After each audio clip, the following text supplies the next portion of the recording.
ಪ್ರಮುಖವಾಗಿ ಇತ್ತೀಚಿನ ದಿನಗಳಲ್ಲಿ ಏನು ಮಲೆನಾಡು ಭಾಗದಲ್ಲಿ ಅದರಲ್ಲೂ ಪ್ರಮುಖವಾಗಿ ಶೃಂಗೇರಿ ಕ್ಷೇತ್ರದಲ್ಲಿ ಆನೆ ದಾಳಿಯಿಂದಾಗಿ ಅಪಾರ ಪ್ರಮಾಣದ ಹಾನಿಗಳಾಗ್ತಾ ಇರುವಂಥದ್ದು. ಆನೆ ದಾಳಿಯಿಂದಾಗಿ 5 ಜನರು ಮೃತಪಟ್ಟಿರುವಂಥದ್ದು. ಈಗಾಗಲೇ 2 ಕಾಡಾನೆಗಳನ್ನು ಏನು ಪುಂಡಾನೆಗಳನ್ನು ಸೆರೆ ಹಿಡಿಯಲಾಗಿದೆ.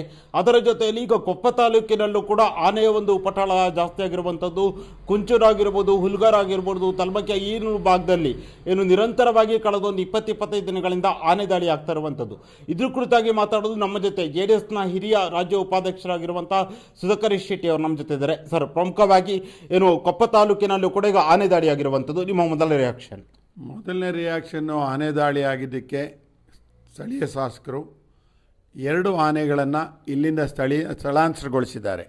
ನಾನು ಅದಕ್ಕೆ ಅವರಿಗೆ ಅಭಿನಂದನೆ ಹೇಳ್ತೇನೆ. ಒಂದು ನಮ್ಮ ಕಾಂಡ್ಯ ಹೋಬಳಿಯ ಆನೆ ಹಿಡಿದಿದ್ರು, ಮೊನ್ನೆ ಅದನ್ನು ಸ್ಥಳಾಂತರಗೊಂಡಿದೆ. ಈಗ NR ಮಡಬೂರಿನಲ್ಲಿರುವಂಥ ಒಂದು ದಾಳಿ ಮಾಡಿ 3 ಜನನ ಬಲಿ ತಗೊಂಡಿತ್ತು. ಅದನ್ನು ಅವರು ಈಗಾಗಲೇ ಇಲ್ಲಿಂದ ಸ್ಥಳಾಂತರಗೊಂಡಿದೆ. ಇಲ್ಲಿಯ DFO, ಫಾರೆಸ್ಟ್ನ ಇಲಾಖೆಗಳು, ಜಿಲ್ಲಾಧಿಕಾರಿಗಳು, ವಿಶೇಷವಾಗಿ ಶಾಸಕರಿಗೆ ಸಹ ಅಭಿನಂದನೆ ಸಲ್ಲಿಸ್ತೇನೆ.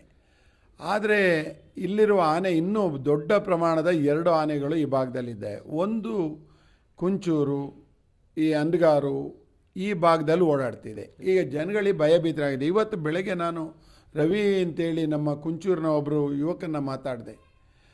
JCBM ಕಾಲೇಜಿನಲ್ಲಿ PET ಆಗಿದ್ದಾರೆ. ಅವ್ರು ಹೇಳ್ತಿದ್ರು, ಸರ್ ರಾತ್ರಿ ಆಗಲೂ ನಾವು ನಿದ್ದೆ ಮಾಡಲಿಕ್ಕಾಗ್ತಿಲ್ಲ, ಎಷ್ಟೊತ್ತಿ ಶಬ್ದ ಆದರೆ ಗಾಳೀಲಿ ಮರ ಬಿದ್ದರೆ ಆನೆ ಬೀಳಿಸ್ತಾ ಅನ್ನೋ ಹೆದರಿಕೆ ಆಗ್ತಾಯಿದೆ ಅಂತ. ಹಾಗೆ ನಾವು ಕಾಚ್ಕಲ್ ಭಾಗದ ನನ್ನದೇ ಆದ ತೋಟ ಇರೋ ಭಾಗದಲ್ಲೂ ಅದೇ ಪರಿಸ್ಥಿತಿ ಇದೆ. ಪಕ್ಕದ ನಮ್ಮ ತೋಟದಲ್ಲಿ ಇರುವಂಥ ಕೆಲಸ ಮಾಡ್ತಿರುವಂಥ ಉಮೇಶ್ ಪೂಜಾರಿ ಹೇಳ್ತಿದ್ರು, ಸರ್ ನಮ್ಮಲ್ಲಿ ಆನೆ ಬರುತ್ತೆ ಅಂತ ರಾತ್ರಿ ನಮಗೆ ಭಯ ಇದೆ ಅಂತ. ಹಾಗೆ ಈ ಭಾಗದಲ್ಲಿ ಆನೆ ಇದೆ, ಒಂದು ಪುಂಡಾನೆ ಓಡಾಡ್ತಿದೆ, ಅದನ್ನು ಇಲ್ಲಿಂದ ಸ್ಥಳಾಂತರ ಮಾಡಿಸ್ಬೇಕಾಗಿದೆ. ಇದನ್ನು ಯಾವುದೋ ಒಂದು ಮಾಡಿದ ಕೂಡಲೇ ಆಗಲ್ಲ. ಎರಡನೇದು, ಕಸ್ಕೆ ಮನೆಯಲ್ಲಿ ಒಂದು ಪುಂಡಾನೆ ಇದೆ, ಭಾಳ ದೊಡ್ಡ ಆನೆ. ಅದು ಮೊನ್ನೆ ಹಿಡಿದ ಸಣ್ಣ ಆನೆಗಿಂತ ಇದು ಬೃಹದಾಕಾರವಾಗಿದೆ. ಅದು ಆ ಮನೆಯವ್ರನ್ನ ಮನೆ ಅಟ್ಸ್ಕೊಂಡು ಬಂದಿರೋ ವಿಡಿಯೋ ನನ್ನ ಹತ್ರ ಇದೆ. ಆದ್ದರಿಂದ 2 ಕಸ್ಕೆ ಮನೆ ಆನೆ ಮತ್ತು ಈ ಆನೆ, 2 ಆನೆಗಳನ್ನು ಇವರು ಈ ಕೂಡಲೇ ಇಲ್ಲಿಂದ ಸ್ಥಳಾಂತರಿಸಬೇಕು ಅಂತೇಳಿ ನಾನು ಅರಣ್ಯ ಅಧಿಕಾರಿಗಳಿಗೆ ಒತ್ತಾಯಿಸ್ತೇನೆ. ಹಾಗೂ ಜಿಲ್ಲಾಧಿಕಾರಿಗಳಿಗೆ, ವಿಶೇಷವಾಗಿ ಶಾಸಕರುಗಳು, ಯಾರೇ ಶಾಸಕರೇ ಇರಲಿ, ಪಕ್ಷಾತೀತವಾಗಿ ನಾವು ಯೋಚನೆ ಮಾಡ್ತೇನೆ. ನಾನಂತೂ ನನ್ನ ಮನವಿನ ಕೊಡಬೇಕಾಗಿರೋ ಸರ್ಕಾರಕ್ಕೆ ಶಾಸಕರ ಮುಖಾಂತರ. ಪ್ರಮುಖವಾಗಿ ಸರ್, ಅದರ ಜೊತೆಯಲ್ಲಿ ಈಗ ಪ್ರಮುಖವಾಗಿ ಮನುಷ್ಯನಿಗೆ ಜೀವನ 2 ಕೂಡ ಪ್ರಮುಖವಾಗಿರುವಂಥದ್ದು.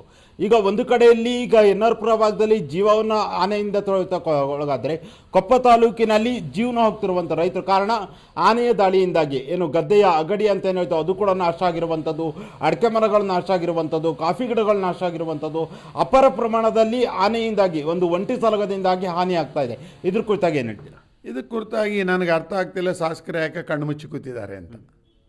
ಕಾರಣ ಏನಂದರೆ, ಶಾಸಕರನ್ನ ಈ ಭಾಗದಲ್ಲಿ ಅವರಿಗೆ ಬೃಹದಾಕಾರದ ಅವ್ರದ್ದು ಫಾಲೋವರ್ಸ್ ಇರೋ ಜಾಗ ಇದು ಕೊಪ್ಪ ತಾಲೂಕು.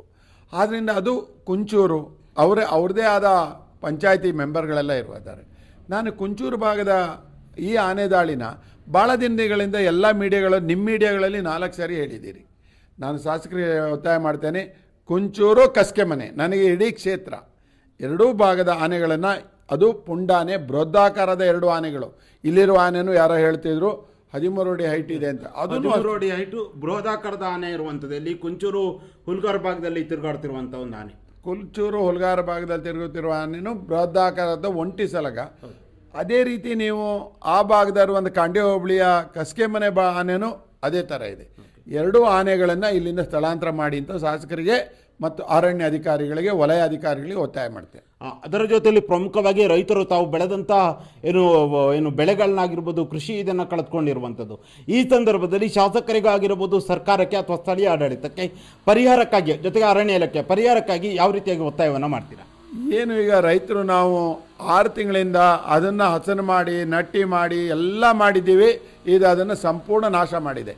ನಾನು ಒಂದು ಗಿಡ ಹಾಕಬೇಕಾದ್ರೆ ಯಾವ ಥರ ಅಂತ ನಾನೀಗ ತೋಟ ಮಾಡ್ಕೊಂಡಿರೋದು ನನಗೆ ಅರ್ಥ ಆಗಿದೆ. ಕೆಲಸಗಾರರು ಸಿಗೋದಿಲ್ಲ ಅಂಥದ್ರಲ್ಲಿ ಒಂದೊಂದು ತೋಟ ನಾನು 1 ಎಕರೆ ಮಾಡಬೇಕಾದ್ರೆ 5 ರಿಂದ 6 ಲಕ್ಷ ರೂಪಾಯಿ ನನಗೆ ಖರ್ಚಾಗತ್ತೆ. ಅಂಥದನ್ನು ಆನೆ ದಾಳಿ ಮಾಡಿ ಸಂಪೂರ್ಣ ನೆಲಸಮ ಮಾಡಿದೆ ಅಂದರೆ ಸರ್ಕಾರ ಅದರ ಸಂಪೂರ್ಣವಾದ ನಮ್ಮ ಪರಿಹಾರನ ಸರ್ಕಾರ ಕೊಡಲೇಬೇಕು. ಪ್ರಾಣಹಾನಿ ಮಾಡ್ಕೊಂಡಾಗ ಯಾವ ರೀತಿ ಕೊಟ್ಟಿದ್ದೀರೋ ಅದೇ ರೀತಿ ಮತ್ತೊಬ್ಬ ಪ್ರಾಣಹಾನಿಯೇ ಮಾಡ್ಕೋಬಾರ್ದಲ್ಲ, ನಾವು ಈ ರೈತರ ಆತ್ಮಹತ್ಯೆ ಮಾಡ್ಕೋಬಾರ್ದಲ್ವಾ.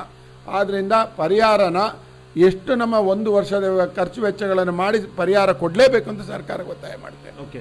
ಇದು ಏನು ರಾಜ್ಯ JDSನ ಹಿರಿಯ ಉಪಾಧ್ಯಕ್ಷರಾಗಿರುವಂಥ ಸುಧಾಕರ್ ಶೆಟ್ಟಿ ಅವರು ಹೇಳ್ತಿರುವುದೇನೆಂದರೆ ಏನು ಕುಂಚೂರು ಭಾಗದಲ್ಲಿ ಓಡಾಡ್ತಿರುವಂಥ ಒಂದು ಬೃಹದಾಕಾರದ ಆನೆ ಹಾಗೂ ಕಸಗಿಯಲ್ಲಿ ಓಡಾಡ್ತಿರುವಂಥ ಇನ್ನೊಂದು ಆನೆ, ಈ ಎರಡು ಆನೆಗಳನ್ನು ಕೂಡ ಏನು ಇದು ಮಾಡಬೇಕು, ಹಿಡಿಯಬೇಕು. ಅದರ ಜೊತೆಯಲ್ಲಿ ರೈತರು ತಾವು ಬೆಳೆದಂಥ ಬೆಳೆಯಿಂದಾಗಿ ಏನು ಆನೆ ದಾಳಿಯಿಂದಾಗಿ ಅಪಾರ ಪ್ರಮಾಣದ ಹಾನಿಯನ್ನು ಅನುಭವಿಸಿದ್ದಾರೆ, ನಷ್ಟ ಆಗಿದೆ. ಹಾಗಾಗಿ ಸರ್ಕಾರ ಹಾಗೂ ಈ ಭಾಗದ ಅರಣ್ಯ ಇಲಾಖೆ ಎಲ್ಲರೂ ಕೂಡ ಎಚ್ಚೆತ್ತುಕೊಂಡು ಅವರಿಗೆ ಸೂಕ್ತವಾದ ಪರಿಹಾರವನ್ನು ಕೊಡಬೇಕನ್ನುವುದು ಸುಧಾಕರ್ ಶೆಟ್ಟಿ ಅವರ ಮಾತು. ಕ್ಯಾಮ್ರಾ ಪರ್ಸನ್ ಸಂದೀಪ್ ಜೊತೆ ಅಭಿಷೇಕ್ ಶೃಂಗೇರಿ, ಸಮಾಚಾರ ಕೊಪ್ಪ.